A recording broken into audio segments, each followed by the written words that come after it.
வீடு கட்ட பேங்க்ல கடன் வாங்கணும் அப்படின்னா என்னென்ன டாக்குமெண்ட் வேணும் அல்லது என்னென்ன சர்டிஃபிகேட் வேணும் அப்படிங்கிறத பற்றிய சுருக்கமான காணொளி தான்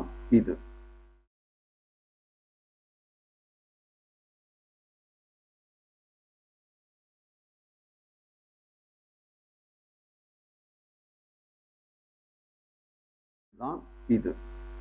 முதலாவதா நம்மளுடைய வருமான சான்றிதழ், அதாவது நீங்கள் சேலரிடு கிளாஸாக இருந்தால் சேலரி சர்டிஃபிகேட்டு அல்லது பிஸ்னஸ் பர்சனாக இருந்தால் உங்களுடைய இன்கம் டேக்ஸ் ஸ்டேட்மெண்ட்டு, 3 வருஷத்துக்கு உண்டான இன்கம் டேக்ஸ் ஃபைல் பண்ண ஸ்டேட்மெண்ட்டு, அதனுடைய அக்னாலஜ்மெண்ட்டு.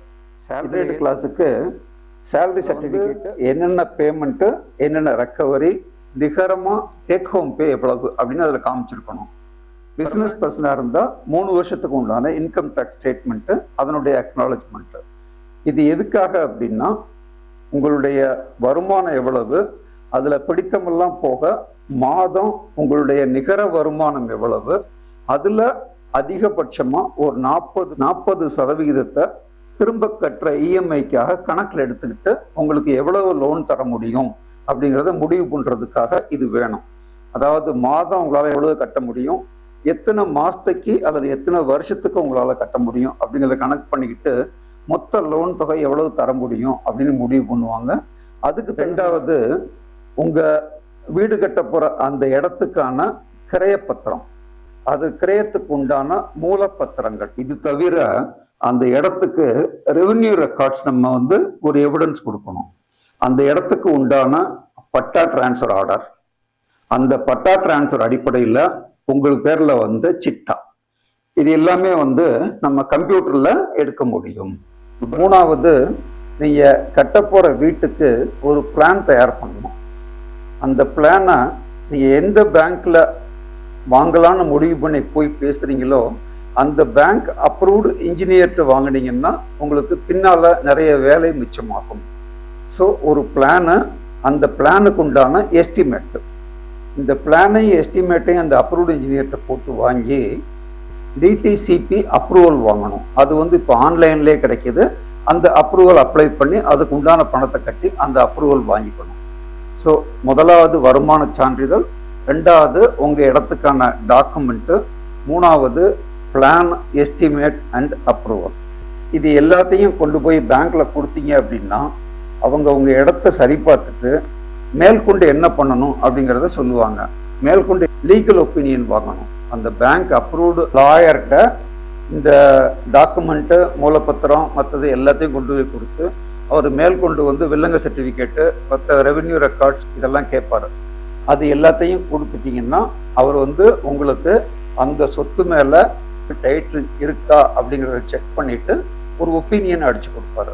அவர் அடிஷ்னலாக என்ன கேட்பாருன்னா வில்லங்க சர்டிஃபிகேட் கேட்பார், ரெவென்யூ ரெக்கார்டு கேட்பார். அதாவது பட்டா டிரான்ஸ்ஃபர் ஆர்டரு, உங்கள் பேரில் பட்டா இருக்கா, அந்த பட்டாவுக்கு உண்டான 10(1) எக்ஸ்ட்ராக்ட், அதாவது சிட்டா வாங்கியிருக்கீங்களா, இதெல்லாம் அவங்க வெரிஃபை பண்ணிவிட்டு அந்த மொத்த பத்திரத்தையும் சரி பார்த்துட்டு உங்களுக்கு ஒரு ஒப்பீனியன் தருவார். இந்த பேப்பர் எல்லாத்தையும் நீங்கள் கொடுத்ததுக்கப்புறம் பேங்க் அந்த அப்ளிகேஷனை ப்ராசஸ் பண்ணி உங்களுக்கு கடன் தர்றதுக்கான ஒரு லோன் சேங்ஷன் லெட்டர் தருவாங்க. அந்த லெட்டரில் எவ்வளவு லோனு, உங்களுடைய பங்குத்தொகை எவ்வளவு, என்னென்ன விதத்துல எல்லாம் டேர்ம்ஸ் அண்ட் கண்டிஷன்ஸ், எவ்வளவு நாளில் திருப்பி கட்டணும், மாத தவணை எவ்வளவு, ப்ரீ க்ளோஷர் சார்ஜஸ் உண்டா இல்லையா, இஎம்ஐ கட்டலைன்னா என்ன பெனல்ட்டி, எல்லா பர்டிகுலர்ஸும் அதில் வந்திருக்கும். இந்த சேங்ஷன் லெட்டரை நீங்கள் இந்த லோனை கட்டி முடிக்கிற வரைக்கும் பத்திரமா கையில் வச்சுருக்கணும். ஏன்னா பின்னால் ஏதாவது பிரச்சனை அப்படின்னா இந்த சேங்ஷன் லெட்டரில் உள்ள டேர்ம்ஸ் தான் நம்மளால் பேச முடியும். அடுத்தது அந்த சேங்ஷனில் உள்ள ஒரு கண்டிஷன் என்னவாக இருக்கும், நீங்கள் மார்ட்கேஜ் கிரியேட் பண்ணணும், ஈக்விட்டபிள் மார்ட்கேஜ் கிரியேட் பண்ணணும் அப்படின்னு ஒரு கண்டிஷன் இருக்கும். அந்த ஈக்விட்டபிள் மார்ட்கேஜ் கிரியேட் பண்ணுறதுக்கு நீங்கள் இந்த வக்கீல்கிட்ட வாங்கின ஒப்பீனியனோட அந்த டாக்குமெண்ட் எல்லாத்தையும் சேர்த்து ஒரு பிளான் அப்ரூவல், வேல்யூவேஷன் எல்லாத்தையும் பேங்க்கில் யார் பேரில் சொத்து இருக்கோ அவங்க நேரடியாக அடமானத்துக்கு கொடுக்கணும். இது மாதிரி நான் டாக்குமெண்ட்டை கொடுத்துருக்கேன் அப்படிங்கிறத ரெஜிஸ்டர் ஆஃபீஸில் ஒரு மெமோரண்டம் ரெஜிஸ்டர் பண்ணணும். Registered memorandum of deposit of title deeds அப்படின்னு சொல்லுவாங்க. அதை ரெஜிஸ்டர் பண்ணி அந்த டீடை வாங்கிட்டு நீங்கள் பேங்க்கில் கொடுத்தீங்க அப்படின்னா சம்மந்தப்பட்ட டாக்குமெண்ட்ல எல்லாம் கையெழுத்து வாங்கிட்டு உங்களுக்கு லோனை ரிலீஸ் பண்ணுவாங்க. 3 ஸ்டேஜ் அல்லது 4 ஸ்டேஜ், அதாவது ஃபவுண்டேஷன் லெவல், அடுத்தது basement level, lintel level, roof level, அப்படின்னு ஒரு 4-5 பங்காக பிரித்து கொடுப்பாங்க, ஒவ்வொரு ஸ்டேஜையும் வெரிஃபை பண்ணிட்டு. ஸோ இந்த வீடை கட்டி முடிக்கிறதுக்கு உங்களுக்கு 4 மாதமோ 6 மாதமோ ஆகலாம்.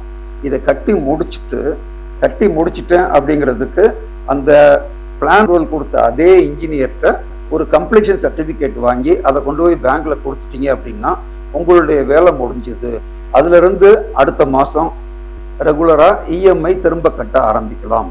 அதாவது கம்ப்ளீஷன் பண்ண அடுத்த மாதத்துலேருந்து இஎம்ஐ திரும்ப கட்டணும். அப்படி கம்ப்ளீஷன் லேட் ஆகுது அப்படிங்கிற பட்சத்தில் மேக்ஸிமம் ஹாலிடே பீரியட் வந்து 18 மாதம் தருவாங்க. பட் எல்லா லோனுக்கும் 18 மாதம் கிடைக்காது. சாதாரணமாக 4 மாதம் 6 மாதம் தான் கொடுப்பாங்க.